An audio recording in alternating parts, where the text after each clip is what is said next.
Okay, question 9, really good question to do. Slightly tricky, but really worth learning. So first of all, write these down when you go in. You might need these for later on. It's not for this question, but just in general, when you've got trig, especially when you're trying to prove something, they come in quite handy. It's natural 5, so you're not given it. But for us, what we're trying to do, and there's really two kinds, you're going to substitute out cos 2x for one of these, or you might get sin 2x. So the minute you see sin 2x or cos 2x, you're substituting something in.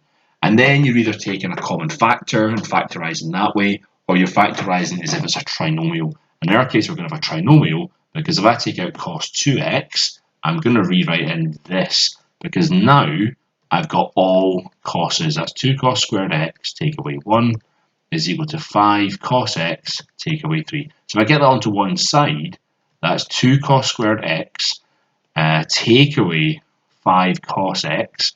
If I add the 3, I'll get plus 2 is 0. See how that looks the exact same as if that was like a, I'll just do it underneath. That's almost like a trinomial. It's like 2x squared take away 5x plus 2. It's just the exact same, but instead of x, we've got cos of x. So don't be scared of it, right? Don't be scared of it. So right, I'm looking for numbers that add to this and multiply to the 2 times the 2, which is 4. So I'm thinking, what, negative 4 and negative 1. So that's going to give me 2 cos squared x. That just stays the same. The 2 stays the same, but I break the negative 5 up into negative 4 cos x and negative cos x. So it's just that negative 5 is split.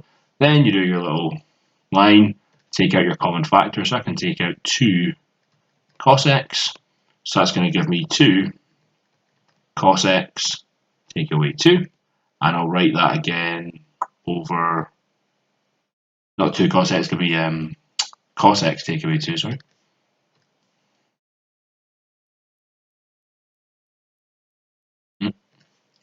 There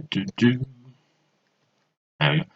So then I'll rewrite that bracket, cos x take away 2 is equal to 0. And what do I have to put in front of that? Well, I've got to put a negative 1 in front of that for that to make sense, because I need this term to equal this term. And then you put your brackets together for 2 cos x take away 1, and that's cos x take away 2. So it's exactly the same as a trinomial. And if you wanted, you could maybe even sub out the cos x, maybe write cos x is equal to big X. If you don't like writing cos x all the time, it's up to you. So now we're ready to solve. This is saying that cos x is equal to 2, and this is saying that cos x is equal to a half. So let's do the easy one first. When is cos x equal to 2? Let's have a think. There's my cos graph. There's 1, there's negative 1. Never. It's never equal to 2. It's invalid, isn't it? Invalid. Because the maximum in min is 1 and negative 1.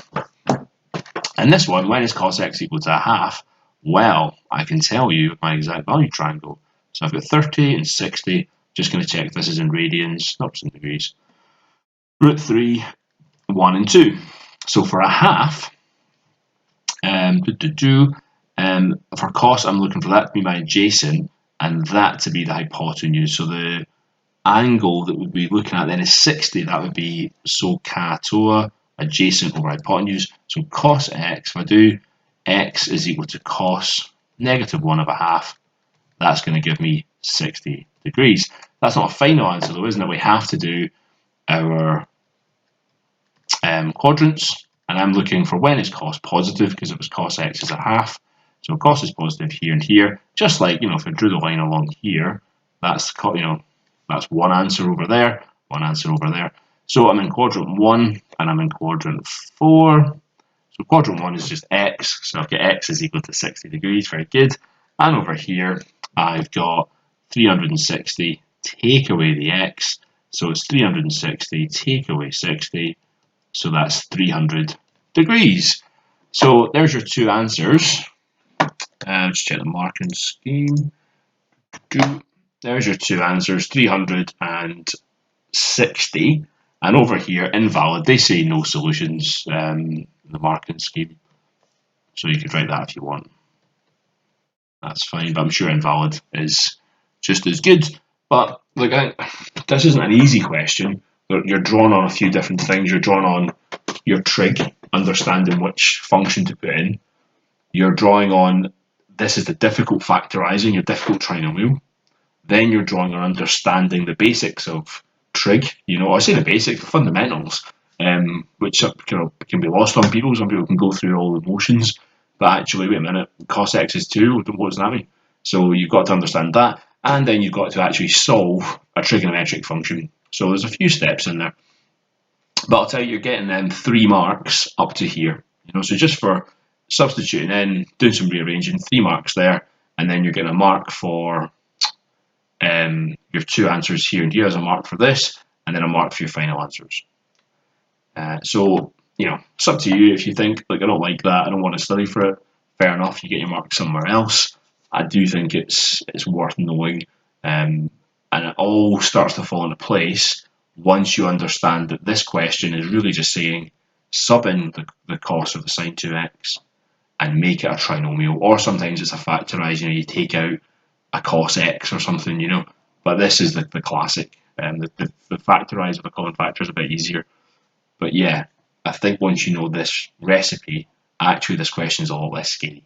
So I hope that's helpful. Watch out for cos 2x and sine 2x. Sub them in.